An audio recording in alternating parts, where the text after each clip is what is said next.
What's up, everybody? Big Swede coming at you once again here at Swede Studios. Man, disappointing.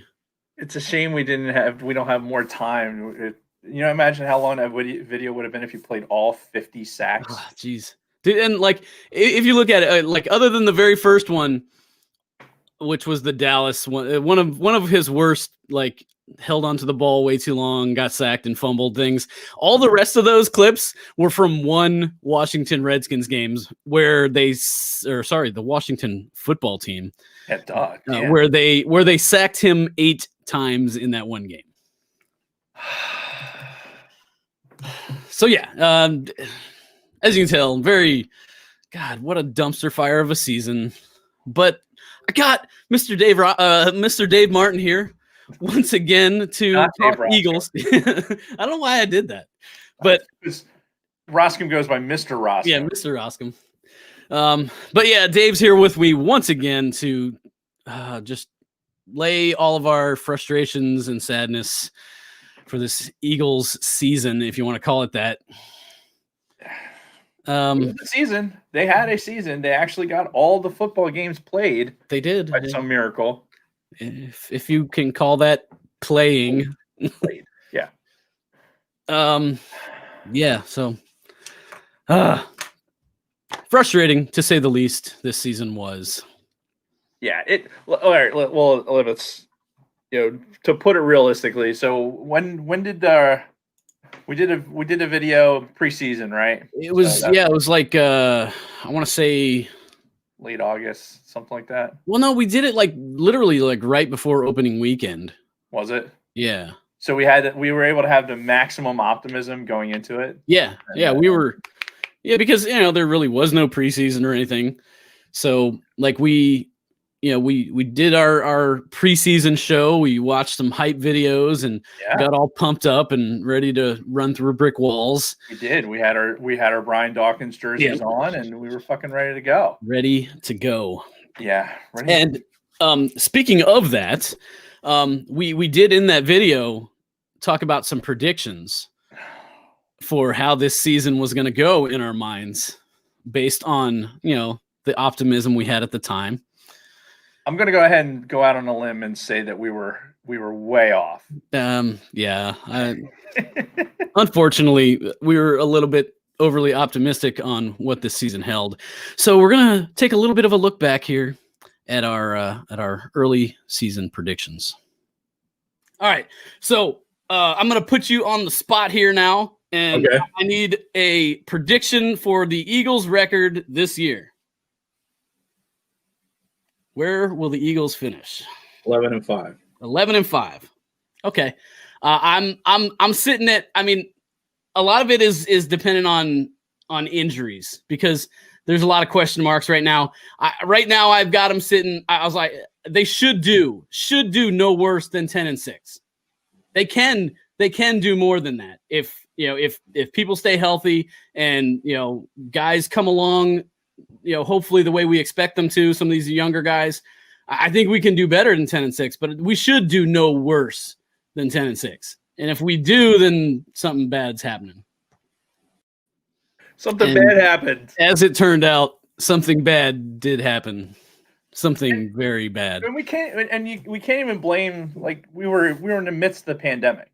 When we made those predictions. I mean, we knew there wasn't much of an off season. I don't think we appreciated how much that would affect the league for some teams anyway. Yeah. Because, I mean, you talk to Green Bay fans and they seem to have been rolling right along with their Hall of Fame quarterback and everyone else. But Kansas City seemed to do all right. Yeah. I mean, straight out the jump. Yeah. Kansas City did okay. So it's like, if you had told me when we taped that, if you had made anything less than 10-6, I would have called you a crazy person. Yeah. And if you would have told me that the NFC East was going to be such a fucking shit show, no way. What a complete dumpster fire. Like every single team involved was just straight up just dog shit. So, and we had all this other stuff, right? We had the NFC East couldn't seem to win any football games, right? You had, and granted, like teams like Kelly's Giants and some other teams that were like, we weren't really expecting much out of them anyway because you're starting rookie quarterback, but you have Saquon Barkley and all those other things. No, none of it comes to fruition. The fact that the Washington football team was ultimately the winner of the division after the kind of start that we had is, and you know what? I'll say it right now. I am less upset that the Washington football team is there than I would be, I think, if the Cowboys were there. Well, I can say that for sure. If the Cowboys were in that fucking game, I'd be pissed. And here's a little tidbit. I mean, we're gonna talk about the final game here in a minute, but let me tell you one thing that I know for sure. If the Dallas Cowboys had won that game against the Giants, there's no way that we're losing that game against Washington. You think? No way. Yeah. I mean, you don't put in Nate Sudfeld to play his senior day game? You don't do that? We'll talk about that here in a minute. Yeah, it's the fact that the NFC East was just, again, absolutely shit on by the entirety of the league too, right? You couldn't watch anything on Sunday that had anything good to say about the NFC East. All the talking heads just saw fit to crap on them, and they had good fun doing it. Although I will say that the NFC East probably stood up for itself a little bit better towards the end of the season. Honestly, the Giants down the stretch didn't play bad at all. No, well, the Giants defense stepped up. Yeah. I mean, considering they didn't have Saquon Barkley and how bad they started, they actually did well towards the end of the season. Yeah, so I don't think the NFC was nearly as least as it could have been, but it was going forward into the playoffs. I don't expect the Washington football team to win any games. No, I think it's going to be a feel-good story. The name change and Ron Rivera shit and Alex Smith coming back on the field, which, oh, by the way, he should have never came back. Holy fuck. What a shit show. But yeah, I think that the division in general did better, but I think the Eagles, that loss caps off probably what's the perfect ending for the NFC East this season. Yeah. And I mean, so we'll talk about that final game. So there was a lot of uproar and outrage from people in Philly, from the nation, overall, about how the Eagles performed in that game, and whether or not we tanked, and what was the term they used? We destroyed the integrity of the game by tanking.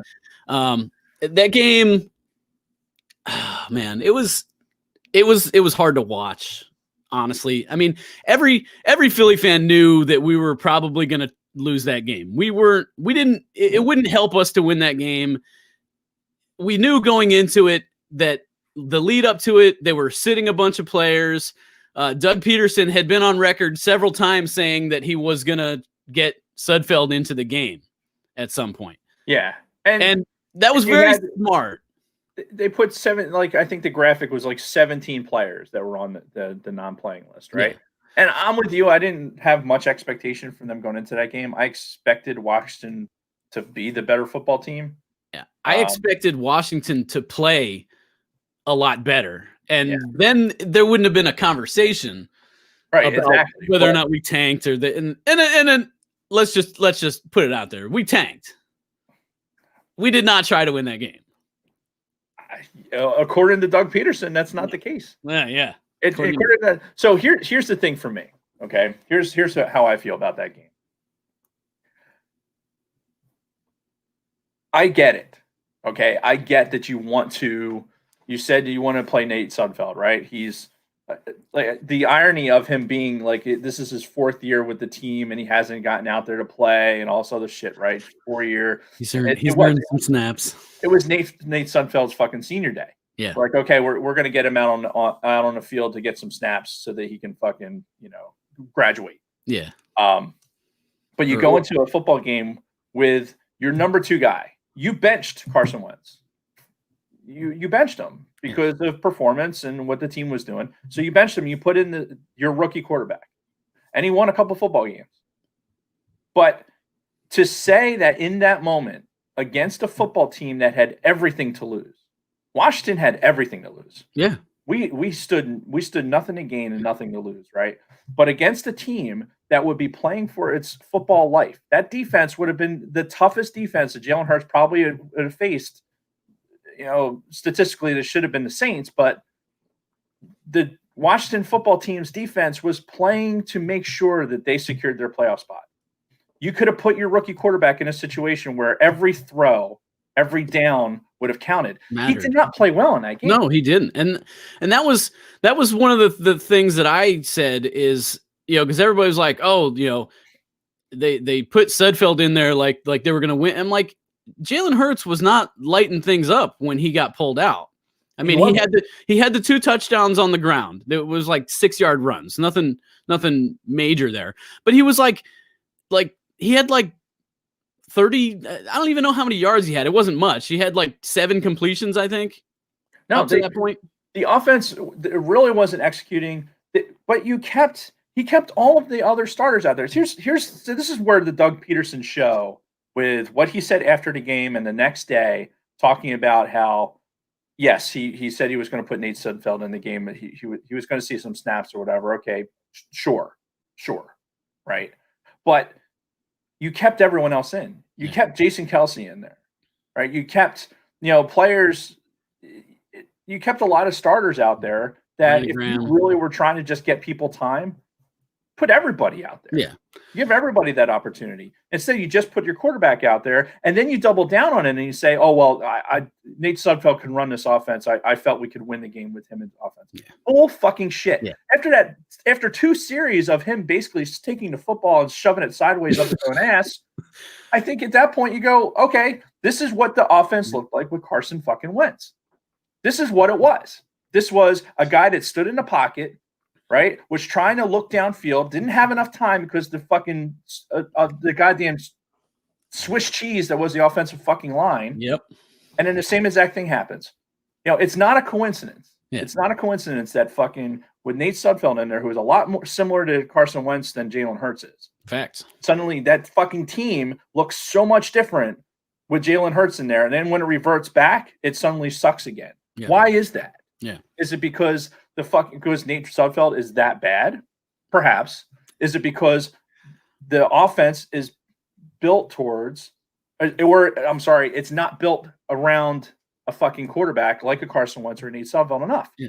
And you get lucky by putting a Jalen Hurts in. Yeah. The reason the offense has looked so much better with Jalen Hurts in there is because Jalen Hurts is a much more athletic, mobile quarterback than anyone else on that team. Right. And when shit goes bad, he can escape from it. Whereas Carson Wentz and Nate Sudfeld, who are like, they're pretty much, look at them, like body style and everything, their size, they're very similar. Yeah. And those guys can't run away from that shit when the offensive line lets everybody through. Yeah. And here's the thing, like you have this, there's already a quarterback controversy in Philly because of putting Jalen Hurts in there. And we'll probably talk a little bit more in depth about the controversy in and of itself. But the idea that you're going to put this rookie in there to, okay, let's see what this guy can do. And to take him out of the moment where he could have proved himself significantly. If he goes out there and he fucking goes and wins that game, either with his legs, makes a fucking deep field pass, maybe gets a ball out to Jalen Reagor so Reagor can actually look like he's doing something. Yeah. No, we're not going to do any of that. We're going to put a fucking slug in there at a point in the game when you could have actually won the fucking football game. And I think, honestly, I that was Doug's biggest mistake because, okay, yeah, he said all, the week leading up that Sudfeld's going to get snaps, and they were smart. That was a little bit of, in my opinion, that was a little bit of CYA by the team. So when they did put Sudfeld in there, people couldn't automatically just say, oh, they're trying to lose. Because now he can go back and say, no, we said all week we were going to put him in there. There wasn't a single conversation that I was involved in leading up to this game that talked about this pick. Everyone wants to talk about how it's throwing a game for the fucking draft pick like we're the goddamn Jets or the Jags, right? Not one conversation did I have with anybody that talked about a fucking draft pick up until that fucking game. Yeah. Not one fucking conversation. And then all of a sudden afterwards, we're like, oh well, we needed to lose that game for the fucking draft pick. Because right now, fucking Howie Roseman has the absolute best track record with his fucking draft. We could get the number one pick and Howie will fuck it up. Oh, somehow. But like I said, like Doug's biggest mistake was the timing of that switch. Like he pulled him out like it was like mid third quarter, right? Mm-hmm. And it was a 3-point game, a very winnable game. Yeah. At that point. If Doug had made the switch at halftime, I don't think this conversation takes place. No, absolutely not. Absolutely not. But Doug, just the master of bad timing. Oh yeah, especially you're playing. God, fucking. It sucks that fucking game was on at 8:00. Or A, it had to be the last fucking football game that I'm going to watch. Yeah.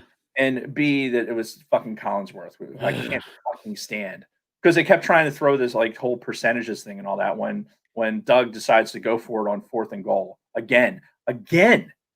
And I said it. I put it out on Twitter and I said it to whoever would fucking listen. Like, I want you to go and if you're Doug Peterson. And you're doing all this. In fact, I have the stat with what it looked like on 4th downs this year. But you mean to tell me that you're not going to kick the field goal? But you're still going to keep Jalen Hurts in the game for some reason. Yeah. But you're not going to play to tie it up and actually put him in a. This is what bothers me about the whole fucking thing. Put Jalen Hurts in a goddamn game situation. This is a football game that he could fucking play to win. Let him have that. Yeah. Give him the opportunity. That way, if you are all in one way or the other, even if you're not, fucking either use it as to prove that Jalen Hurts isn't their guy yet. He needs more fucking time. And Carson's still the guy. Or you say, this dude's a fucking stud. He went in this situation with nothing to lose, and he fucking did what he was supposed to do. Instead, you took all that away, all of it, to put a fucking a high school senior in. Yep. Like, that's what this organization and this game is highlighting what's huge issues with this organization stemming from Howie Roseman and fucking Doug Peterson. I said it early on in the season after this fucking the losing and Carson getting sacked so many fucking times. How do you not turn around and adjust your fucking offense? Yeah. Adjust your offense. Make easier throws. Take the ball out of Carson's hands. Make short fucking passes. Maybe run the fucking football. Run the fucking ball, because that seems to work. And every time it starts to work, Doug stops doing it. That entire diatribe was caught on my fucking watch. So, like, the whole, it was a tough game to watch from many perspectives. But I just didn't agree with this whole, like, national headline that somehow tanking is, like, destroying the integrity of the game. Like, it doesn't happen every fucking year. Some teams tanking, tank for Tua, tank for Trevor. Like, teams do it. In Philadelphia, we should be used to it. The whole trust the fucking process. Well, yeah, but how many people are actually watching the Sixers, though? I mean, honestly. You certainly weren't watching during those fucking years. Like, it was never about tanking to me. Like I said, because I wasn't even thinking about the fucking draft. Because like a good Eagles fan, I know how badly we fuck up the draft. We're not, unless what are they going to do? They're going to draft another fucking quarterback. Yeah, I swear to God, if they draft a quarterback, I'm sure they will. I'm sure they will. It'll probably be something like we're supposed to get 9 draft picks. We'll talk about if they're going to fucking draft another. We'll talk the draft a little bit later. But yeah, this whole thing started like by putting Jalen Hurts in there and then having this game against the fucking team that I can't imagine standing there as a fucking football coach and saying, here's this guy who I didn't have a preseason evaluate. I'm probably not going to have another preseason. Do you think by the summer that this is going to be any better? That we're going to have more access to players, everything else? No. Here's your opportunity to go fucking game speeds. Better than a preseason game with something actually to lose. And you mean to tell me that this is the opportunity? This is when you're going to pull this guy out? I'm with you. If he does this in the fucking half, we're not even having this conversation. Yeah. We're just talking about how fucking bad they were. Yeah. We're not talking about this bullshit where you're going to fucking pull Hurts and then make everybody else, make the entire organization have to make it seem like that's what we're going to do. We thought we could win with fucking Nate Sudfeld. Bull fucking shit. That's the narrative. Like, it's not about tanking or anything else. If you truly believe that you were going to win with Nate Sudfeld, then you put him into the fucking half. Give him a whole half to play. Yeah. But no, it's the whole thing. It was infuriating, more so for me because I was watching that football game and I was being entertained.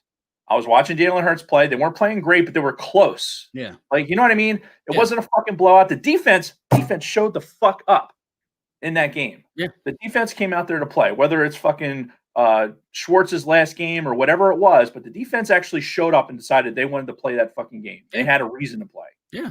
And the offense just went out there and be like, whatever. Yeah. Fucking, we're done. We're just it was just a crying shame to see an organization that we're so used to winning now. We're so used to winning. Like, so many years as an Eagles fan, I know both of us were spent fucking watching losing teams. Yeah. And wondering what could have been. Now we've had this culture of winning in Philadelphia for so long under Jeffrey Lurie, between Andy Reid and fucking Dougie P. Yeah. But now we're looking at it going like, this is not an organization that looks like they want to win football games. And they're not an organization that's saying, hey, you know what? We need to rebuild. We need to address what's wrong with us. Whatever happened. Doug Peterson says on fucking national television, I watched him talk for fucking 25 minutes. He said no less than 6 times how he has full faith in his ability. His ability, not the rest of the teams. I know, Carson, whatever. No, he kept iterating that he has faith, that he knows what he's fucking doing. Yep. Like, if you have to say it that much, do you really believe it? Do you think any of us are going to believe it? No. The play calling is what got us into this fucking mess to begin with. It's what got Carson Wentz sacked 50 fucking times because there was no adjustments ever made. Doug Peterson thinks he's the smartest guy on the fucking football field and does not change. Yep. He doesn't change. And it gets us all the way to this fucking position. So much so he's like, oh, I'm going to put Nate Sudfeld in. And we're like, hey, boss, we could fucking really use this opportunity for Jalen Hurts. Nah. Fuck it. I know what I'm doing. Doug, and a lot of people disagree with me, but in my opinion, Doug Peterson's a fraud. Like, the Super Bowl was not Doug Peterson's fucking amazing offense that we were seeing on display there. That was fucking Frank Reich. Yeah. And ever since Frank Reich left this team, it's been a slow fucking downward spiral with Doug Peterson leading that offense, because he even got to the point where he's like, I don't need an offensive coordinator. No, I'm the shit. I'm the guy. Yep.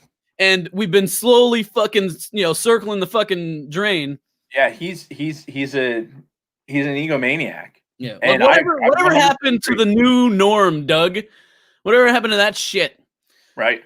Fucking no, Doug. you're 100% right. Frank Reich leaving this team. Frank Reich leaving this team. Fucking.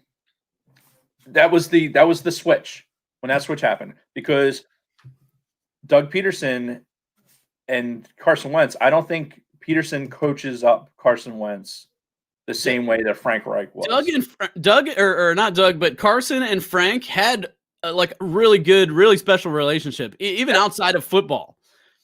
And when he left, not only did the offense as a whole start sucking, but Carson started, regressing as well.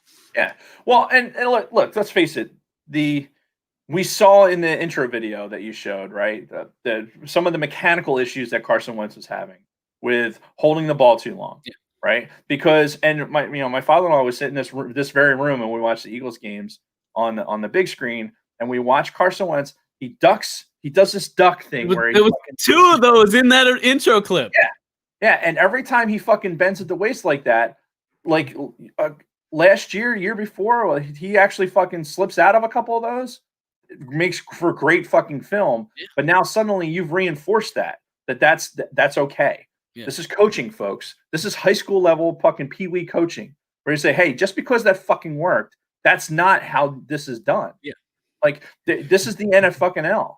They're going to stop fucking. They're going to stop missing. Yeah. Here's the thing: is other teams look at film and they say he has a tendency to do this. Yeah. So when you hit him, go low. Yeah, go low or stunt. You know, have a stunt where he thinks it's coming from a particular side. He's already. You can't tell me, even at that level, that when you see somebody coming, that you're, instead of looking downfield, getting ready to take a hit, you're thinking about, okay, I got to duck this guy so I can get out of the pocket and make a throw. Seconds, milliseconds are wasted with anticipation. And that anticipation is what got him sacked most times. Not to mention, I mean, let's face it, it's not just on Carson. Like it can't be. No. Okay. Then you have to look at the offensive line and what was going on with that. Fucking Doug Peterson, best thing I saw on Twitter, I forget who had said it, but they called Doug Peterson a fucking traffic cone. Because that's what he was. Yeah. People just fucking went around him. Yeah. And you had a extremely porous line. You had Lane Johnson basically playing on a toothpick of a leg, right? And it finally got to a point of like he couldn't play anymore. So you have this absolute garbage line. You decide you're not going to run the ball. You have a quarterback that holds the ball too long, and you're going to continue to fucking run the same plays, thinking, oh, at some point this is going to work because I'm the smartest guy. Yeah. No, it's all on Doug. Yeah. 100% on Doug. You can't be the coach of a fucking NFL team. You're the head coach of this fucking football team. You don't give anyone else any credit for fucking helping with this offense or anything else. God forbid if Deuce Staley actually got some fucking credit for helping with something. Yeah. You know, which, oh, by the way, I guarantee you that the players have 100% more respect right now for Deuce Staley than Doug Peterson. Yeah. They're going to say the players are all going to say what they need to say and stand up for the coach or whatever is going on. I can tell you right now, when your franchise quarterback who they just gave a lot of money to is suddenly like, maybe that's not going to be a thing. You start wondering, you start questioning yourself. Yeah. And all of this could have been prevented. All of this conversation could have been prevented. You just let Jalen Hurts, I don't know, finish the quarter. Yeah. Now, maybe. I don't know. Or maybe don't go for it on 4th and fucking goal again. Yeah. Again. How many times did you scream at the fucking TV, screaming at Doug Peterson for going for it on 4th down this year? There's times for it. There's a time and a place for it. But every fucking time. Oh my God. Like it's like 4th and 8 at the fucking, the 50-yard line and he's going for it. Like, what are you fucking doing? I can't find the stat right now. Because I'm looking for it, but their 4th down percentage was something like 27%, something like that. It was here it is. The 4th down conversions, it was 42.9%. Their 3rd down conversion rate, 37.3. And that, folks, if you're not a football fan, if you're just kind of watching this just because you enjoy us cursing, that's bad. Yeah. That's not a good thing. You think about the year we won the Super Bowl, our red zone numbers and our 3rd and 4th down conversion numbers were through the fucking roof. Oh yeah. And I will say that in those this games, year, like all the way through the fucking Super Bowl, when you took risk, okay? Everyone wants to talk about how Doug Peterson like introduced an extra level of risk and had success with it. Okay. Those numbers are trid out. Statistically, if you're analyzing this and you're doing this whole Moneyball bullshit, right? And you're looking at these statistics, you can't take them just, okay, on this position, each one of these is the same. Because it's not. It all depends on who. It comes down to what's the temperature of the fucking stadium? What's the wind doing? Not to mention who's actually on the ball, on the offensive line or anything else. Yeah. All those things have to come into play. You can't just stand there and go like, all right, I'm going for it on 4th and 8 because they never expect it. Yeah. Guess what? They got 25-second play clock to stand there and adjust to whatever the fuck you're doing on the line. Because it's not like you went into this brilliant hurry-up offense and scored a bunch of points off of it. Because guess what? You didn't do that either. Yeah. So I think it's safe to say that neither one of us at this point are Doug Peterson fans. I'm praying that one of these days Jeffrey Lurie wakes up from whatever fucking dream world he's living in and says, you know what, Howie, you know what, Doug, it's time to go in a new direction. Well, here's the thing, and getting kind of back to the crux of the quarterback controversy, right? If Doug Peterson's making all these personnel decisions, right, especially when it comes to the quarterback position, the one thing that I think the national media was probably a little bit more accurate on was the fact that if you're going to have somebody, if you're going to keep somebody, do you keep the fucking head coach that won the Super Bowl, or do you keep the quarterback that's didn't really play in those big games and didn't really get a chance to do those things? And if that person's willing to go, do you let that person go and keep the guy who did win the Super Bowl? I think I think you have to be a little bit more spring-loaded towards that, just based on the fact that the guy did win. If you believe it was that guy that won you that Super Bowl. Well, it doesn't matter. Like, let's think about college football for a second, right? With college football, do they look at the records of the teams or how many points they scored and everything else? When you're recruiting, right, and you're looking at teams, why does Nick Saban recruit so well? It's because it's Nick Saban. He's a fucking winner. Like, if you're Nick Saban showing up at your door and your parents are going to be like, all right, well, fucking bring out the China because we want to sell this motherfucker so you can play for that dude and go get on an NFL team. All right. I think when you have a Super Bowl trophy in your case, which is, again, this is unique for the Eagles. We've never had to deal with this before, right? So now we have a Super Bowl winner that we need. Like, if we're going to bring in a free agent, they need to know that the program actually has some fucking success. Like, so I think it's there for a minute. Because, I mean, I want to switch completely over to fucking quarterback shit. I'm still a Carson Wentz fan. Yeah. I think Carson Wentz has tools and intangibles that would make him a really, really good NFL quarterback. I think he has to be coached and the offense has to be adjusted to what makes him better. Yeah. Not putting him in the offense that you think he's going to be good in, looking at your offense and going, okay, this is what we have. Let's win football games and let's adjust. And then coach him.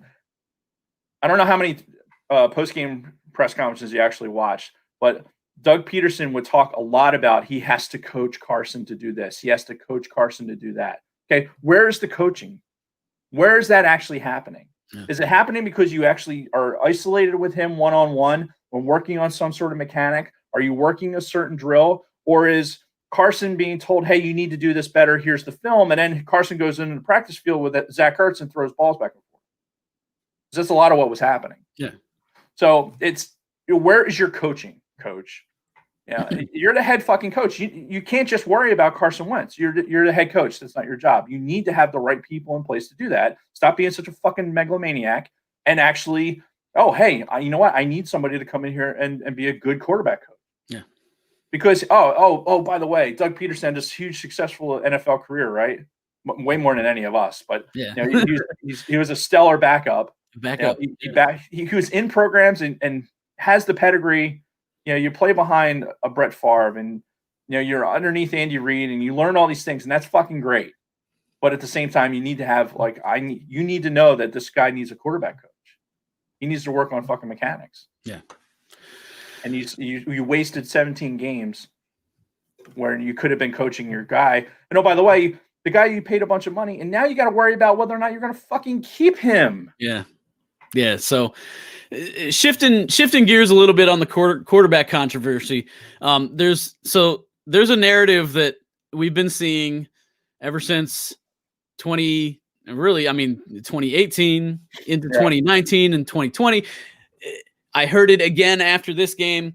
It's the you should have kept Nick Foles narrative, and I'm frankly tired of hearing this argument, and we're going to put this to bed right now and do a little bit of a deep dive into Nick Foles and who Nick Foles is and was. And don't get me wrong. I love Nick Foles. That dude's a legend in this town. Like, oh, yeah. Look, he's Big Dick Nick. Yeah. Like he'll always be that guy. There's always going to be a statue of him out in front of the building, which is, oh, by the way, is part of the problem. Yeah. Part of the problem. I'll love that dude forever because he brought us our first Super Bowl. But we're going to do a little statistical deep dive into Nick Foles. We're going to start let's forget everything before the Super Bowl season, because it's more of the same, really. It's This is just like a small snapshot of his whole career, which he's been the same guy his whole career. So we'll start with the game he came in with, where Carson Wentz got hurt with the Rams. It was a mop-up game for him. They were leading the game already. All he had to do was not lose it. And he did that. We win the game by 8 points, and cool, we're happy. We go into the next week against the Giants, and he actually played pretty well in that game. It was like 24-38, 237 yards, 4 touchdowns, no interceptions. Pretty good stat line. Yeah. Can't complain. Then we go into the following week against Oakland. In that game, he's 19 of 38, 163 yards, a touchdown, and an interception. Pretty pedestrian numbers. Yep. We win that game 19-10. The following week, it's week 17. We've already got the number 1 seed locked up, but Nick did play in that game for part of the first half. And again, he's 4 of 11, 39 yards, no touchdowns, and a pick. Which we lose that game 0-6. No big deal. Well, and we did. That was a game. I think you had Nick Foles in that game because he was the backup. You wanted to have him to have more first team snaps, however you could get him. And because he didn't play that well in Oakland, they wanted to kind of get him in a rhythm leading into the playoffs. No, and I stood by that when it was going on. It made sense to me. So then we get the first round bye. Next week, we're playing Atlanta. Okay, he's 23 of 30, 246 yards. Not a bad game. No touchdowns, no interceptions, but in reality, you should have had one. It was in the second quarter. Atlanta's leading 10-6 at this point, and he was getting rushed. There was pressure on him. He might even got hit, but he badly overthrew Zach Ertz, and Keanu Neal, for whatever reason, felt like he needed to jump up to catch this ball, and it ends up going off of his knee and into the waiting hands of Torrey Smith, who gets a first down. The Eagles end up going down, and I think they got a field goal. I don't know if it was a field goal or a touchdown, but I know they scored on that drive. And that right there, the Atlanta was winning that game at that point. If they intercept that ball right there, that changes the whole dynamic of that game. True. And we end up winning that game 15-10. And it wasn't Nick Foles that won that game. It was the defense that won that game. It was a goal line stand. 4th and goal, they first and goal, they had 4 shots at the end zone. And Dave dropped out. Where'd Dave go? I'm here. Oh, you're frozen. There you go. Now you're back. But anyway, four straight shots at the end zone. We stop them. We win the game. But not a great game by Nick Foles by any means. He didn't play that well. No, and nervous for us as Eagles fans. Yeah, in the moment. I mean, coming down to the wire, how many times they throw to Julio Jones in the end zone in that one? Oh my God! And then, of course, thank God the Falcons were the Falcons in that game. Yeah. And then we move on to the NFC Championship game against Minnesota, and of course the Super Bowl. Arguably the 2 best games of Nick Foles' career, outside of the 2013 7 touchdown game. Nick Foles has never played better than he did in these 2 games. Right. Minnesota, 26 of 33, 352 yards, 3 touchdowns, no interceptions. And then the Super Bowl, 24 of 43, 373 yards, 3 touchdowns, an interception, and a receiving touchdown. He's on the receiving end of the infamous, Philly special. So out of the entirety of that, of his backup duties in that season, he plays in 1, 2, 3, 4, 5, 6, 7 games. Out of that 7 games, he had 2 amazing games and 1 pretty good game. Right. And then the rest of it was mediocre to bad. Yeah. Okay, then we move into 2018. Okay, he's, Carson Wentz still isn't 100% yet. We're going to start Nick Foles to start the season. You figure, well, we just came off of this great NFC Championship game, the Super Bowl game. He's just gonna roll right into 2018, right? So we're playing Atlanta again. Right. 19 of 34, 117 yards, no touchdowns, and a pick. Once again, the defense wins that fucking game on a 4th and goal. Once again, throwing to damn Julio Jones in the end zone, making us lose years off of our life. Yeah. And then he played in a couple more games in that regular season before Carson came back, and then Carson gets hurt. He plays, finishes up at the end. But let's just look at the playoffs. So we go into the playoffs. First round, we're playing against Chicago. 25 of 40, 266, 2 touchdowns, 2 interceptions. All right. We win that game. We win that game 16-15 on the fucking double doink by Cody Parkey. If Cody Parkey doesn't shit the bed right there, we don't win that game. And at that point, nobody's talking about the magic of Nick Foles. Right. And then, we go into New Orleans the following week. We lose that game 20-14. He was 18 of 31, 200 yards, 1 touchdown, 2 picks. So again, all of 2018, not great games. Yep. Then let's just fast forward. Nick Foles moves on. He's going to get his starting gig with the Jacksonville Jaguars. He plays 4 games with Jacksonville. Now, he did get hurt in the first game. And then, he was out for a few weeks. He came back in.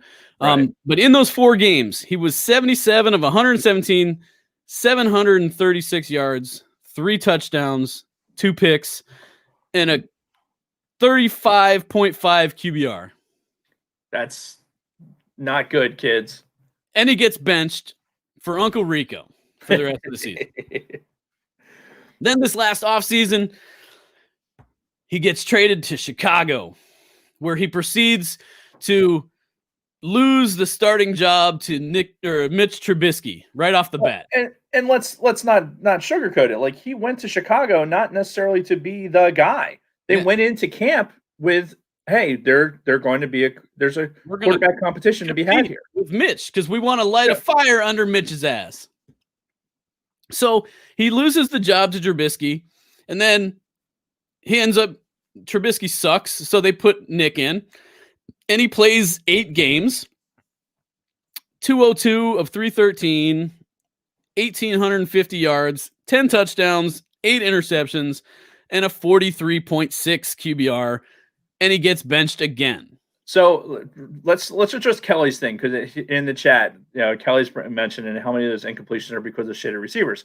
There's gonna be a fair amount of that, okay? Because it's very subjective. Like, when you're looking at film and you're looking, okay, was this a catchable ball? I mean, there's metrics for that too, if we wanted to break it down to that point. But the reality is that's the quarterback stat. Like, if you have to be able to read the coverages, you have to be able to put the ball in a better than 50-50 shot for a receiver to get it.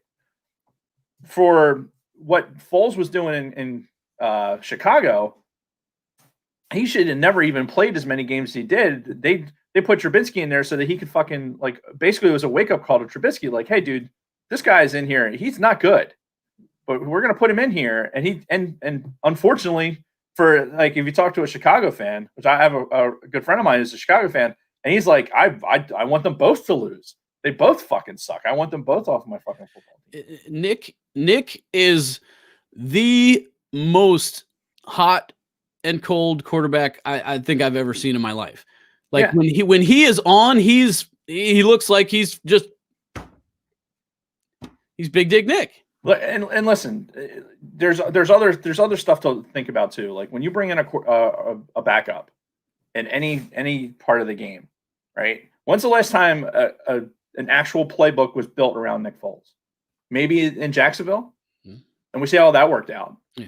Right? Nick Foles is not, like, you can go back to 2013 with Chip Kelly.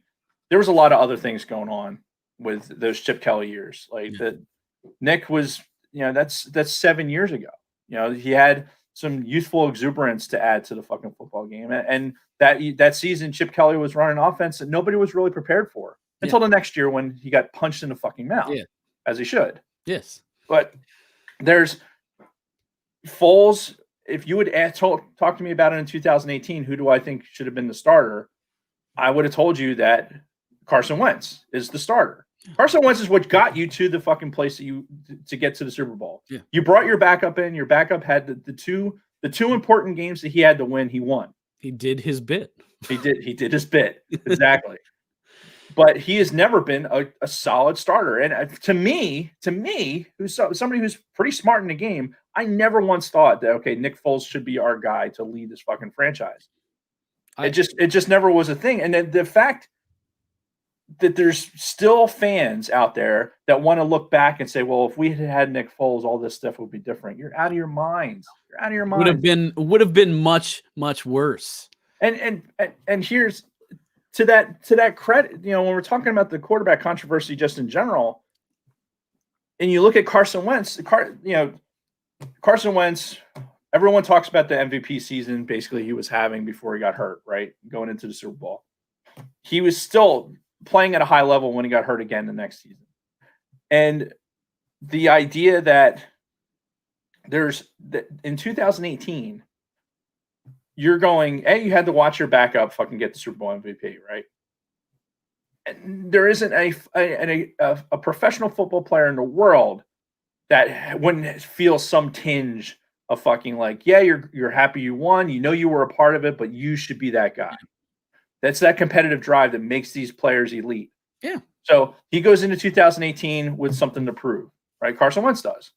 And for the most part, he had I don't know the numbers. I don't want to misquote it, but he was not having a bad season. No, statistically, he had a pretty good season that year. Now, like the eye test, there was things I'm like that were like something's different. Well, yeah, but because statistically, he played well. In my mind, he got brought back into the system where he wasn't confident on his lower body. Yeah, you come back from an injury like that. Now you have to test your lower body and be confident in it. And he's a young football player. He played in non D1 football, where you're not taking the same amount of hits, and what you're still figuring out what your body can do. Yeah. And so again, I don't put a lot out on Carson. I put on the team has to make those adjustments. And he was getting pummeled in that year too, in 2018, which is why he ended up breaking his back, because he was just getting beat to shit. Oh yeah, and think about how. I think you have to have this conversation concurrently with what was going on with Jason Peters and the decline of Jason Peters. Yeah. Because even during the Super Bowl season, Jason Peters was out a lot of that season. He wasn't there. He wasn't dressed for fucking Super Bowl. Right? People forget that. Like we've made Jason Peters this kind of staple, and he's probably going to be a Hall of Famer. I mean, no doubt. But I mean, he's hurt himself this year. He's tarnished his legacy. I mean, he's still going to be there. He's still going to be there. He's still one of the best left tackles of all time. Yeah, but you can't talk about what happened with Carson in over the subsequent years and at the same time not think about the degrade in the offensive line. Yeah. They draft Miles Sanders. Fucking great. You draft yourself a running back who was, behind Saquon Barkley. Do I think Miles Sanders is Saquon Barkley talent? No, I don't. I didn't think he was at Penn State. However, he's still a talented running back. Yes. Who should be getting the ball more than he is. Yes. But you don't take advantage of things like that. You keep trying from 2018 to 2020, you keep trying to – why do you bring Corey Clement back on this football team? Why do you do that? Why do we bring back like half of the people that we brought back? It's for some reason Howie, Jeffrey Lurie, whoever is making these calls, like has some kind of fucking nostalgia thing. Yeah. And like, oh, you guys, like you saw it the year after the Super Bowl with Peters, with Sproles, like these guys that didn't get a chance to play in the Super Bowl game. It's like, let's bring these guys back and we'll see if we can get them one with them playing. And what happened? They damn near made it. They all got injured again. Yeah, well, yeah, they definitely they get injured again, but because they're old. The team talent was good enough to get them to at least a point, like double doink notwithstanding. Yeah, I think this quarterback controversy started when you fucking put a statue of Nick Foles out in front of the building. Mm-hmm. I think you can't think be Carson Wentz and go into 2018, 2019, 2020 thinking about that. Yeah. I mean, yes, was it an iconic moment in Philadelphia Eagles history? Absolutely.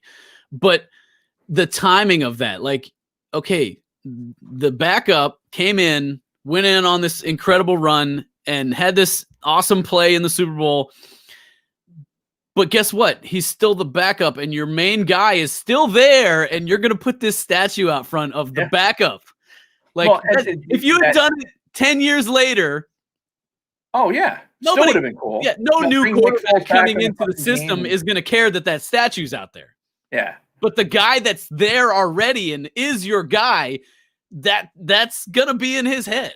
You can't discount that. I don't care. The professionals and everything else. And Jason Ross can eat a dick. Talking about trying to bring Foles, need to bring Foles back. But that narrative's dead. Wentz was always looking behind him. I was always worried about what was going to happen. And then, so you have that narrative, right? Which is, you can imagine is pretty legitimate. And then in the fucking draft, going into this year, you draft a fucking quarterback in the second round. Yep. Like, what is that going to do to your franchise quarterback? Like, is he supposed to be satisfied with you giving him a bunch of money that they're confident in you, right? Or do you go out there and say, okay, Nate Sudfeld really isn't a good backup. We need a backup. So we're going to draft somebody who's he's only going to be successful in a completely different system. Like that. No, that's not what you're doing. You're not drafting. You don't draft backups. Like you draft somebody who's getting ready to take over the franchise. Yeah. That's what teams do. Especially in the second round, you don't draft a backup. Yeah. Yeah. When they needed so much other stuff. They needed the secondary. They needed a corner, and they made some moves. I applaud the Darius Slay move in the offseason this year because I think they needed to get that. But then fucking decimated with injuries. Yep. Which is unfortunate. What can you do that's different? I don't know. Change the turf in the fucking practice field or something. I don't know. Maybe to have less fucking injuries, but it is what it is. Yeah. But you're going to go and draft a fucking quarterback when you need tackles, right? You need other corners. You need a safety. How about a linebacker?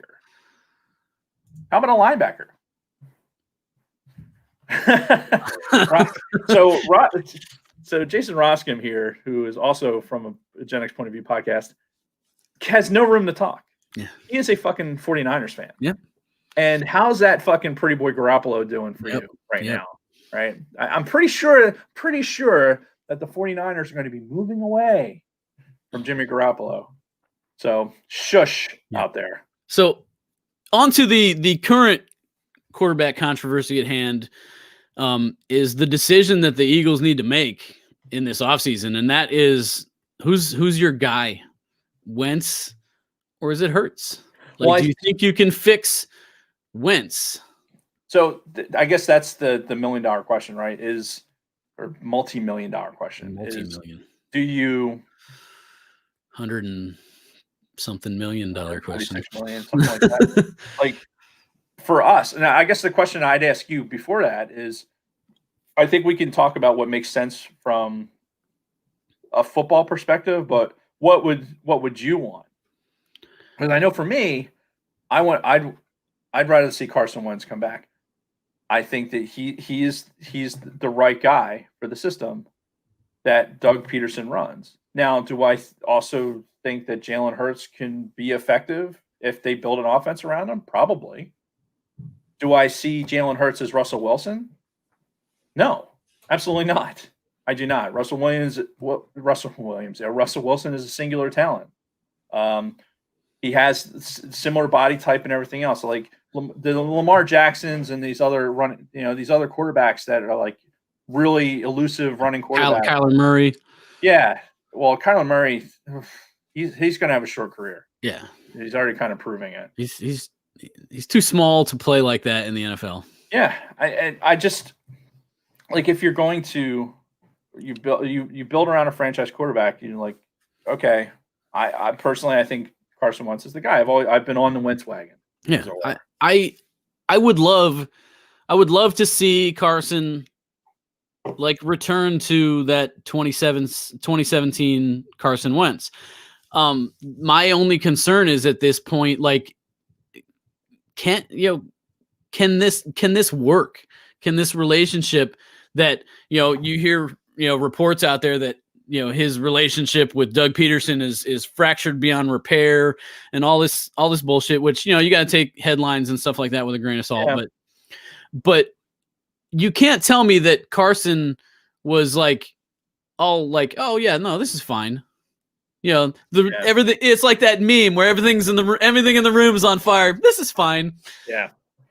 No, I agree with you. I think the relationship, like what you decided this year by putting in your second round draft pick at quarterback, is that you're never going to get Carson Wentz, who was already, like, whether you believe it to be his fatal flaw or not, that Carson Wentz is always going to be looking over his shoulder to see who's behind him. You can't rebuild that narrative while you continue to have Hurts standing there. Yeah, because he's not a traditional backup. He's not going to run. I don't think they can bring both of these guys back next year. I don't think so either. Somebody has to go.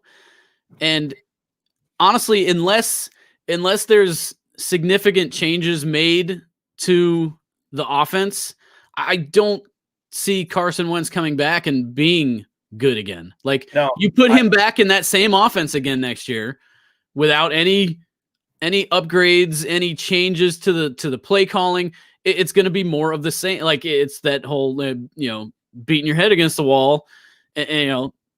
Yeah, no, I agree, and I don't think that unless you fucking tell Carson Wentz, hey, we're gonna rebuild this entire offensive playbook around things that seem to make sense, which I don't see Doug Peterson doing, especially after he tells everyone 8 times in a 20-minute press conference how confident he is. He's confident in himself. Yeah. I don't see it. I think you have to, I think you let Wentz, like, okay, let's restructure. Let's do what we have to do. I think you let Wentz go. And then now Doug has the opportunity to run the playbook or build a playbook around Jalen Hurts. This is really reminiscent to me of Andy Reid when Michael Vick came to town. Yeah. Remember Andy Reid going out there and saying he always wanted to, he had like a playbook put away to have a quarterback like Michael Vick so that he can come out there and run it. Yeah. I have the same vision with what Doug Peterson sees the potential with Jalen Hurts. And as an Eagles fan, I think I want that decision to be made sooner than later. Yeah. I think we want to say our goodbyes to Carson and be like, all right, let's get prepared and know that the offense is going to be geared around Jalen Hurts. So let's look at the draft. Now, who are we going to draft that's going to complement him? Because we're talking primarily about the quarterback, but there's hot garbage at fucking wide receiver. There's gaping holes in this team. Besides the offensive line play, which we already talked about, Rieger is not good. He's not good. He's undersized. He's just not good. I watched him drop balls that he should have caught. So Rieger, I think, is a waste. That's a throwaway pick again. Like Howard Roseman with their fucking success. That's the other thing. JJ Arcega-Whiteside instead of DK Metcalf. That kind of shit. Yeah, how'd that work out? Yeah, it worked out pretty good, right? Yeah. I was listening to this fucking some talking head on YSP was talking about all these successes that Howard Roseman had with the draft, going back to whatever. I'm like, just because they included Carson Wentz in that conversation. I'm like, you're including the guy that we're talking about that had to get benched at the end of the season, who's probably not going to be an Eagle next year, but you're talking about that being one of the successes of your draft. I'm pretty sure that's kind of counterintuitive. So I was actually talking to Kelly about this the other day, and I looked up the stats because we're talking that JJ Arcega-Whiteside, J-Jaw, taking him over DK Metcalf. Oh my God. 2 years ago, right? I don't even. Do I even want to know? I don't Okay, even wanna know. this is J-Jaw's career stats. Oh man. So in 2 years, remember, this is a second round pick. This isn't like a seventh round flyer you took. No, this is a second round pick. In 2 years, this guy has 14 catches, 214 yards, and 1 touchdown. And you know when he got that touchdown? Somebody else fucking fumbled in the end zone and he picked it up. That's right. Yeah. He's never caught a fucking touchdown. Yeah. Second round draft pick. Success. Fucking DK Metcalf had those fucking stats in like one damn game this year. I guarantee it. Against us. God. Look, yeah, he's a stud. Obviously, look, much success with our draft picks. I just, and you can't be. You can't, for some reason, like, I think the biggest question out of all this is all the controversy is, how's Howie Roseman still have a job? Fucking Which A. I think we've determined is already Jeffrey Lurie is like he let Roseman go once during that whole Chip Kelly thing. And I think he's just reticent to do it again. Right. So we're stuck with Roseman. He can't draft. They bring in some fucking outside dude whose name's escaping me right now. They brought somebody in who's supposedly going to help with the draft. We'll see how that goes. Yeah. But I don't have confidence that they're going to get the right people in because their assessment of talent has been shit, absolute garbage. Yeah. How about Travis Fulgham? And like, here's another thing is like Howie's thing has always been, oh, he's the master of the cap. How's that fucking working right now? Yeah. Basically, the master of the cap, his plan was basically just kick the fucking can down the road and just keep restructuring people's deals until now we got this fucking huge pile of shit that we've got no fucking cap room. Well, he already restructured like Alshon. Yeah, Alshon. And somebody else. Fuck that guy. Fuck Alshon Jeffrey. That motherfucker, he has no business being on a fucking football team right now. None whatsoever. The dude, I swear to God, Harold Carmichael right now could line up on the outside and probably pace fucking Alshon Jeffrey. He's fucking slow. He's fucking amazingly slow.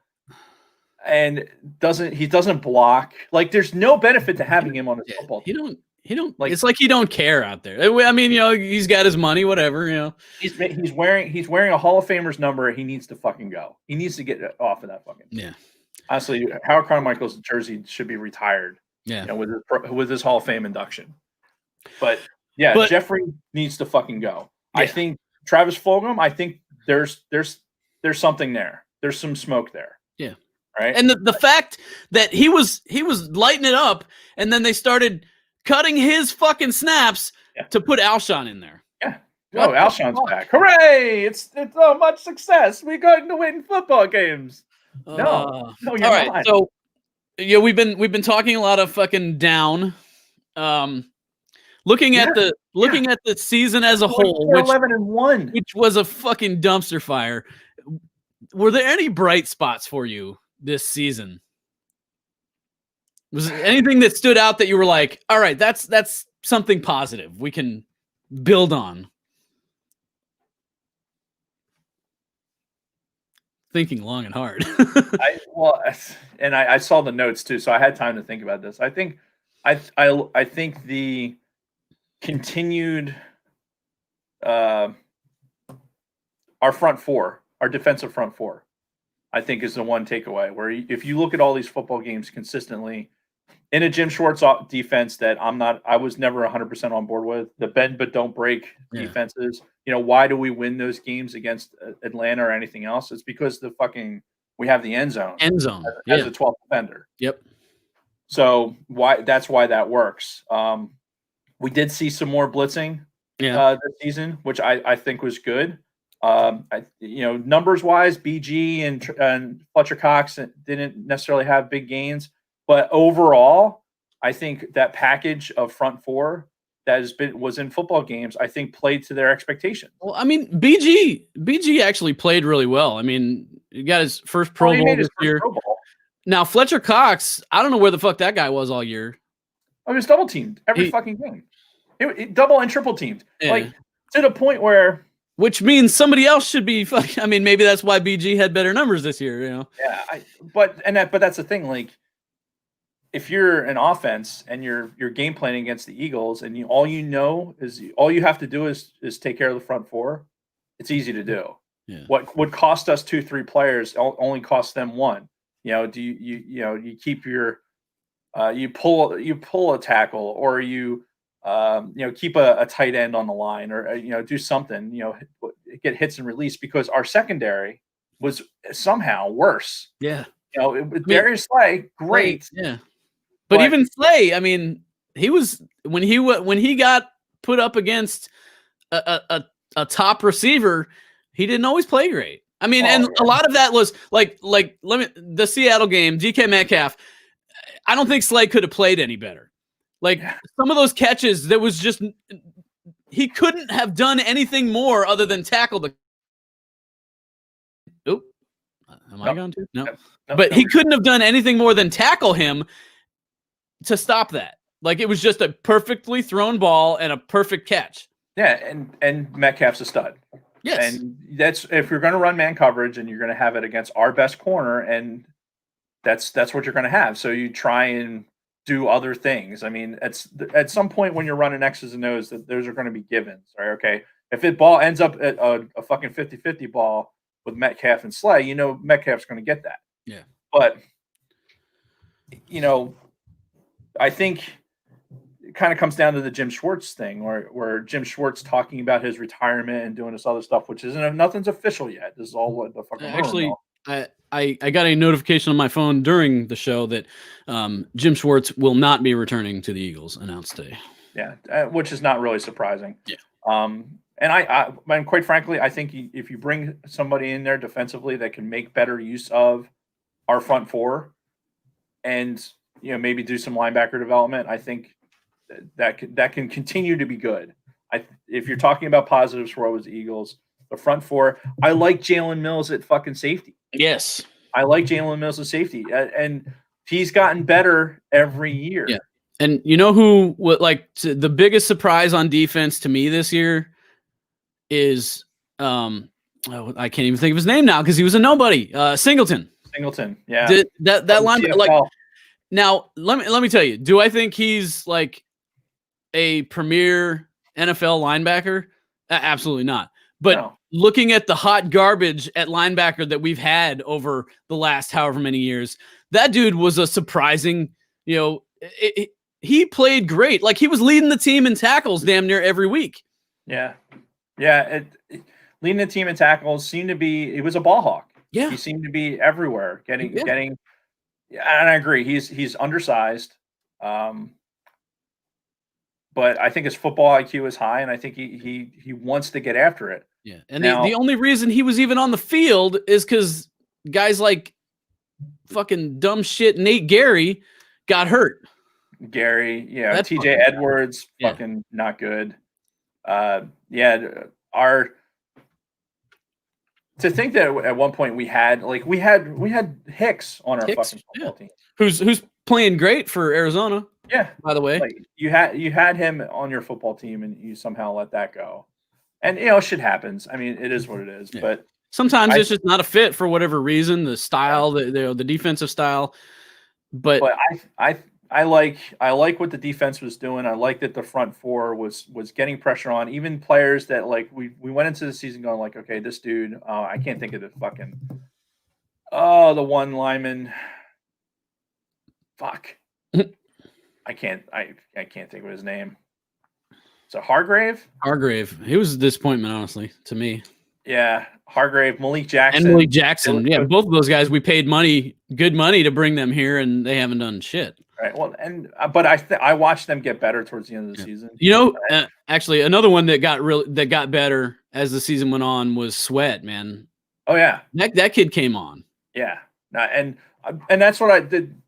That's that positive trajectory, right? That's defense will win you football games, But the fact that we had 7 interceptions this year, did we even make 7? I don't know. It was 5 or 7. It wasn't many. Now, our corners were our secondary. As soon as you got to the second level, it was awful. It was awful. And our record reflects that. So that's you need to make improvements there. You need linebackers that are going to scare people. Yep. Either scare them because they're going to take a hit, or scare them because they're going to be able to actually chase people down. Yeah. You need that. But we're going to lose people like Vinny Curry. I don't think is going to be back. Yep. But he was he's an older guy. One of those times where, much like some of these other guys that we should have, like there reaches a point where it's like, okay, it's love you, but it's time to part ways. On the offensive side of the ball, there wasn't a ton to be happy about. Like Miles Sanders, I think, was one of the few things on offense that worked this year. Even though Doug, for whatever reason, stops using him when it is working. Considering the deficiencies in the offensive line, I think Miles had a great season. He almost had 1,000 yards. If Doug would have used him more, he'd have had 1,000-yard season. 867. Yeah, he would have been the first one since LaShawn McCoy to have 1,000 yards. And he only played 12 games. Yeah. So if we can get him in 16 games, and I think Miles Sanders stands to benefit from Jalen Hurts at quarterback a lot more than Carson, because based on the system as we're seeing it right now, unless it's a complete reboot of the playbook, which I doubt is going to happen. Yeah. What about Zach Ertz? Was one of those that, looking at it, like, obviously wasn't the same season. Yeah. I mean, there was the injury, but I mean, even before that, like the whole issue with his contract, and even though he said at the beginning of the year, he's like, it's not going to affect I'm going to go out there, I'm going to play this season like it's my last season here. But you could tell that he wasn't the same guy out there. I don't think that him and Carson were able to, because Carson was not upright. Ertz couldn't make the plays that he would have ordinarily made. I don't know, but there was a lot of just watching the game, just watching it from an eye test, where those connections weren't there, and then you where either Ertz just wasn't getting open because Ertz was the best wide receiver we had for quite a while. Yeah.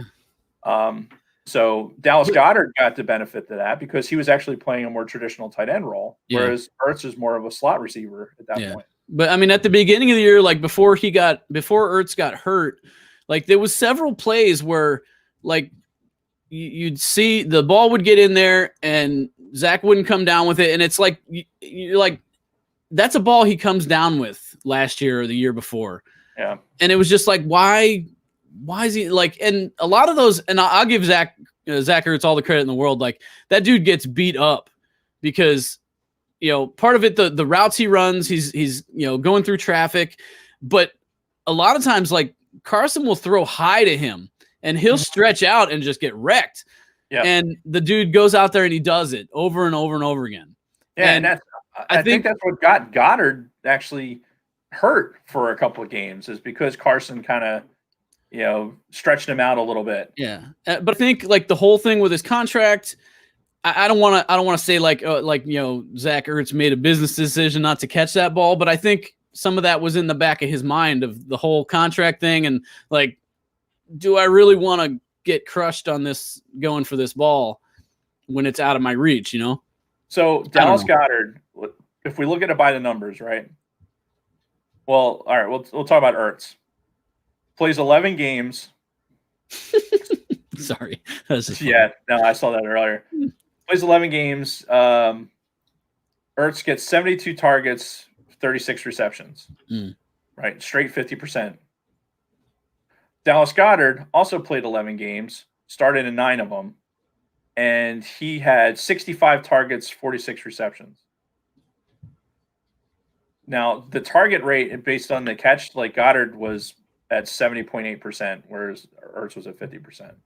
So I like Dallas Goddard. I think he fits well in a very – we need good tight ends in this offense as it is right now. Even if we do change the offense around Jalen Hurts, Dallas Goddard's not afraid to go out there and do some run blocking and gets open for his quarterback on a release. Yeah. So is Dallas Goddard Zach Ertz? No, he's not. No, but Dallas Goddard's still better.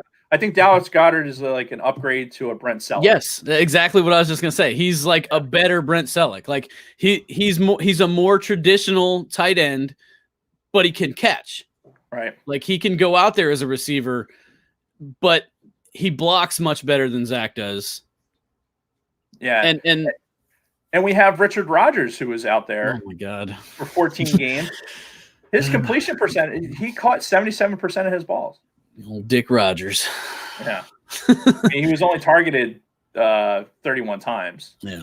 But there's you talk about bright sides. I think that it's going to be a shame. I don't think Zach Ertz is back. No, unfortunately, like you could see in that press conference. Oh yeah. That was his like love note to Philadelphia, like his goodbye. I mean, you could see it that he doesn't think he's coming back. I'm sure he would love to come back. He held it together for 90% of that interview, and then when they asked about legacy, and he got halfway through his answer, and then he broke down. Yep. And I know when I texted you, you said, Ertz is the kind of heart on his sleeve kind of guy, but I think that if you're Zach Ertz, you probably, like you were talking about going into the season, like with that contract, you probably never really imagined that you wouldn't play for the Eagles at any point. Yeah. And then to get through the season and now be at this point with so much in the air, not even really knowing who your quarterback is, and having such a connection with Carson Wentz that, you have to imagine that it's a lot for him to go through. Yeah. And look, he's one of those guys where, one of the homegrown Eagles talents that will always, be well received in Philly. Yeah. No matter what happens. He's the only Eagle in history to have caught a game-winning touchdown in the Super Bowl. It's true. It's true. He'll have a statue next. Yeah. So moving on to 2021. We want to make needs for schedule predictions. No. Just like team needs. I mean, obviously the team. There's a lot of needs there. I mean, there's a lot of holes that need to be filled. The offensive line needs to get fixed. These guys, Jason Peters needs to not be here anymore. And that was another thing that kind of annoyed me this season with, Peters got hurt. They put Mailata in there. Mailata was actually playing really good. He's playing really good. And then Jason Peters is back off of injury, and they take Mailata out and put Peters back in. Jason Peters, again, love the dude. Been a great Eagle, but it's time to go. It's time to put on a damn headset and stand on the sideline and coach these younger dudes up. No, 100%. That's what it's time for. So the offensive line needs to get fixed. And even then, the offensive line, one of the 14 different offensive line combinations that we had in there, they started to finally do something. If they could ever have gotten in the same position in any one different game, I think you would have saw improvement. Yeah. But you said, and Peter comes back. Speaking of the line, though, nothing's been announced, nothing's official, but in my mind, you need to replace Jason Kelce. I don't see Jason Kelce coming back. I see him. He'll be back. I don't know, man.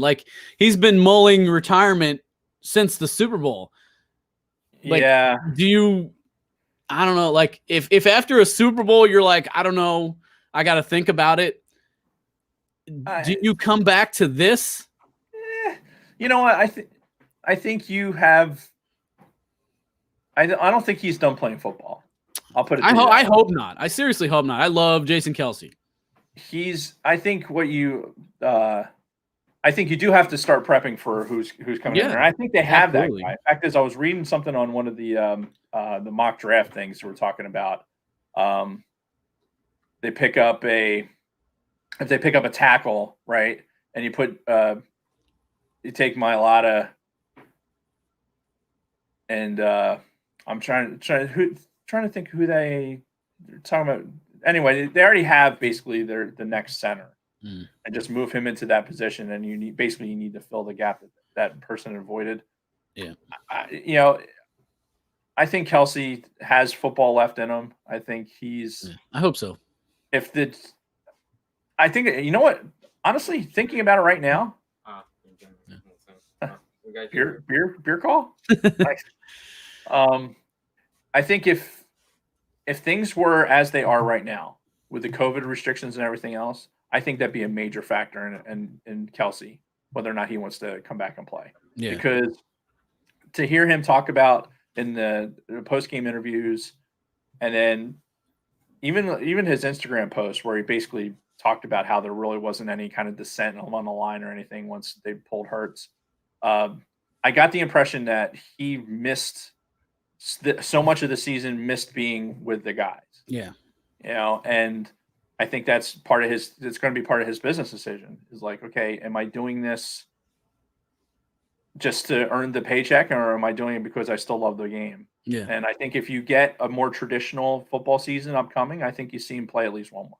Yeah. I think he likes the idea of playing behind a Jalen Hurts too, because if you think about it, for him, the way Kelsey plays, he's a downhill guy. Yeah, he's that get outside and lead block around the corner kind of guy. Yeah, and I think that look based on his performance this year, right? Did he have some bad snaps? Sure, but I think when you look at as an offensive lineman and somebody who you can employ in a movement with the offensive line, let's get this downfield block.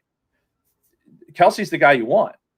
And I think with a Jalen Hurts, I think you want that guy. Yeah. And you go to Jason Kelsey, hey, listen, you are the guy. Like, you are the stalwart that held everything together this past season, despite everything. I think you keep him for another year and then see what happens after that. Let him get his he doesn't owe us anything for sure. No. As Eagles fans, you can't question the guy's heart. Another person that deserves to have, what he needs the Rocky style statue on the art museum steps with the fucking Mummers outfit and everything on. That'd be phenomenal. And his outside of his play, like I think he's one of, if not the best centers in football.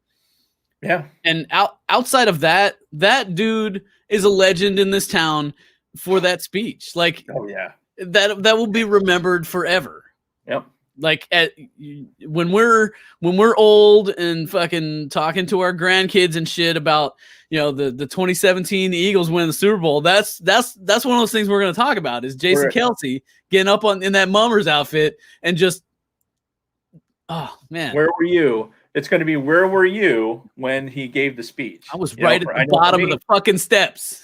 Yeah. See, I already was home. I left because I was at the parade at the stadium. So they'd already all gone. So I was back at the house watching it on television. So I got to be this close to the trophy, and then also still got to go home and watch the rest of it without being surrounded by fucking 400,000 people. So yeah, like I said, there's holes in the line that need to be worked out. I mean, our wide receiver situation isn't great by any means. So in this mock draft I'm looking at is from I think Philly Voice, whatever, take it for what it is, right? We're going to have nine picks in this draft, allegedly, depending on whether or not we trade for some or do whatever. Yeah. They have first round pick 6 would be Jamar Chase out of LSU. 6'1", 200-pound dude. He's got good size, run good routes, played for LSU, which is a good offensive team, and was playing in the SEC, so he's seeing, high level defenses against them. And I would be okay with that. Yeah. Based on what's in the draft right now, we're not let's just pretend that our GM and our fucking owner and everyone else are not going to do something stupid. Yeah. And just actually address the needs of the team. Let me just put this out there.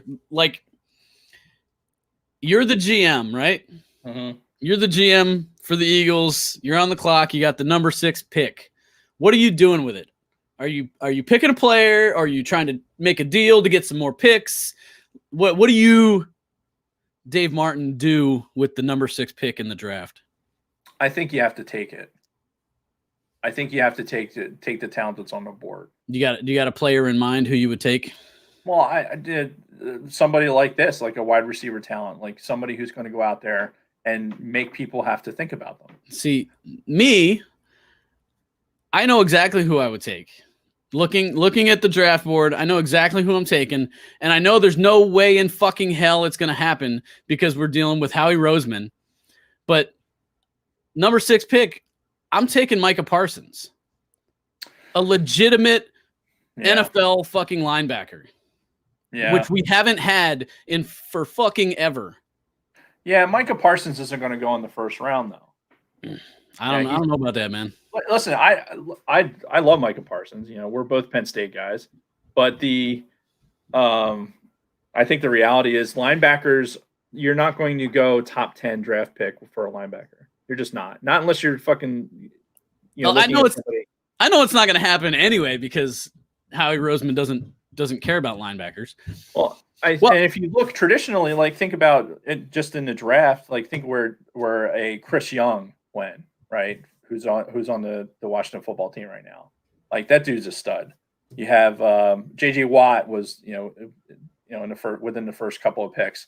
I think Parsons would be a good fit for the Eagles for sure. And I've actually seen some articles out there that have basically validated that.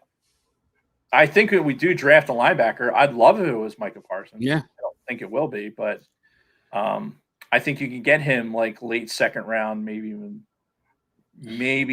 third round, but probably not. I don't know. I don't know that he maybe into 2. I definitely don't think he lasts into 3. Right. No, and based on this, like this draft thing, I agree with a lot of what this. I think some of it's also going to depend on who's the defensive coordinator next year too. What kind of defensive scheme are we running? Do you think they'll have that? Well, I mean, I would hope they would have it selected by fucking when's the draft in March? April, I think. April, I think. Yeah. April, something like that. Yeah, I think you need to go out and you need to get I think round 1 you get somebody who that as soon as they get on the roster in the offense, that's somebody that a defensive coordinator is going to have to go, okay, I need to account for this person because they're going to start. Yeah. I don't think Jalen Reagor was ever really that guy. I just never saw that level of talent out of him, but draft night, you know who I was screaming for with that pick? Who? Justin Jefferson. Yeah. And what did he do this year? He was really good. He was good. He was really good. I didn't have just like the year before. Like we should have picked DK Metcalf because he's really good. But the guys that we pick, like when we pick them, like this is the this is the thing with Eagles drafts in recent years. When they announce with the whatever pick, the Philadelphia Eagles select, and you go, huh? Who? Yeah. That's tells you everything you need to know right there. When you're like, what? Yeah. Yeah, I don't. So if we have one of those moments in the first round where they say with the 6th pick, the Philadelphia Eagles select, and I go, huh? What if they draft a lineman? What if they draft an offensive lineman? I wouldn't be against that. I think it'd be going. See, I think that goes with like you're asking what for me would be in the GM. Like, do I think that it's kind of like drafting fantasy football, right? Do you go out there and you draft the best person on the board, or you draft somebody that's like, oh, we know running backs are worth this much in the draft, or you know what I mean? I don't know. Like, I go and get a guard in the first round. I think something that I think something that still holds true in football today that it did in years past is the offensive line and the defensive line, the trenches, is what wins you games. Yeah. So you could have all the flashy pieces, all your skill players you want, but if your line sucks, you ain't going nowhere. Oh, I agree. You have to. you have to either be keeping your quarterback upright or knocking the other quarterback down. Yes. And making him wonder where things are happening. And the Eagles definitely weren't doing that on the offensive side. And oh, by the way, we didn't even talk about fucking Desean Jackson somehow. that fucking loser. Who? Yeah, exactly. One fucking play. One play. It was a great play. One sideline. I guess if you have a person on your roster that you're going to pull out once every 10th game, then people will forget that he's there, I guess. Desean Jackson is your guy. Like, yeah, you need a guy to get a 50-plus yard touchdown once every 10 weeks.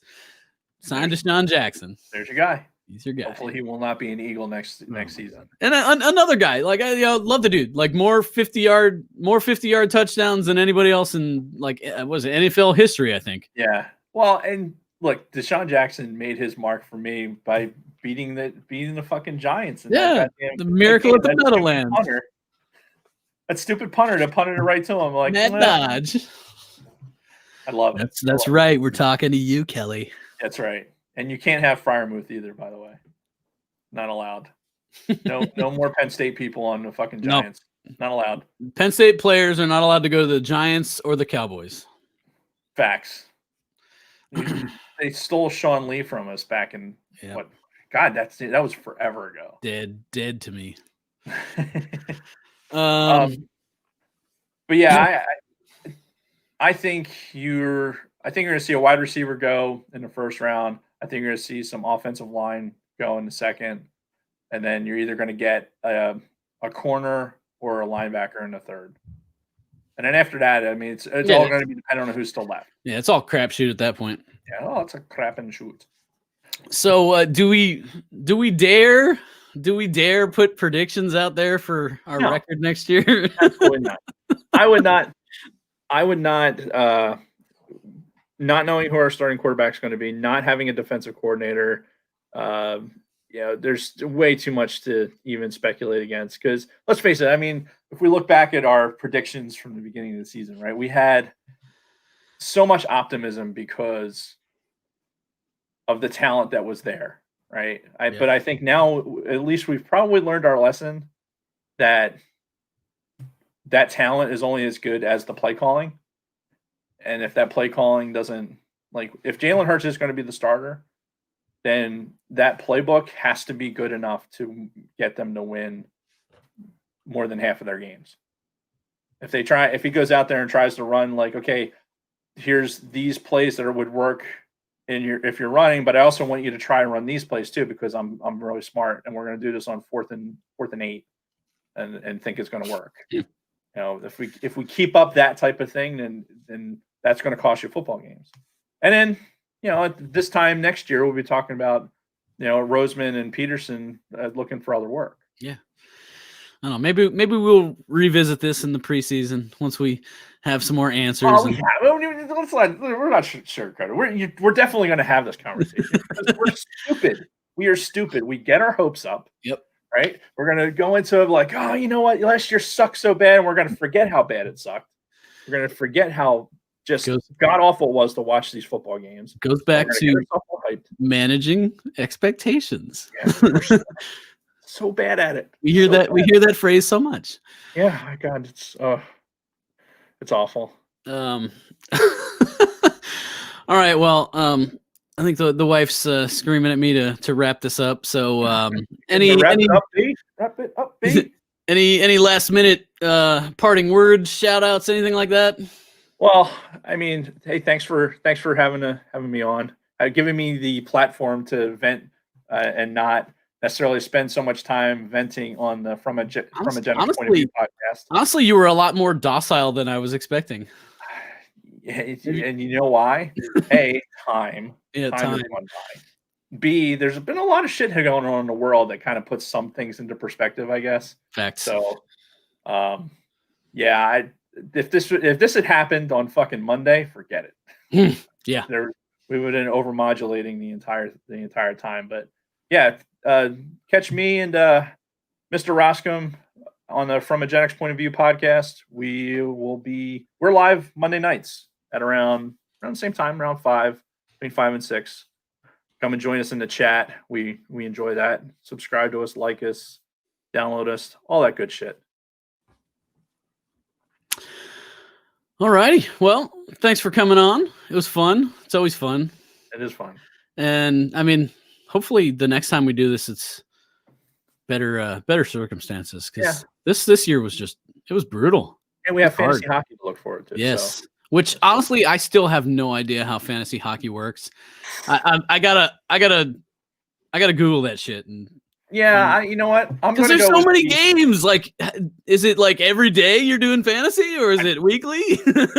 you're asking the wrong guy. I really don't have any idea. I just started the league. We gotta get the Canadian in here and figure out how fantasy hockey works. Exactly. The Tony Ferrari, who does a podcast in Canada about. He's probably going to destroy us all. Yeah. Well, it'll be fun nonetheless. Yep. All right. Thank you. Alrighty, so we'll finish this off, and we'll end it off on a higher note than we started it with. We'll actually do the real one. So. Okay. Thanks for stopping by, everybody in the chat that was hanging out. Appreciate you, except for you, Kelly. Fuck you and your Giants. And we'll catch you next time. I'd like to get more of these going because it's been a while since I've done one, and they're always fun. So, word. So we'll end it off like this. Now that we've helped people customize and save with Liberty Mutual, we can finally do some beach reading. Ads, fucking ads, man.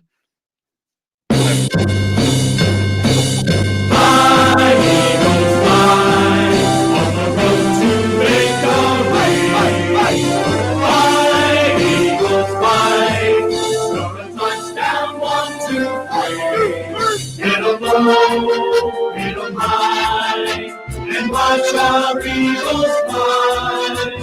Fly, eagles fly, on the road to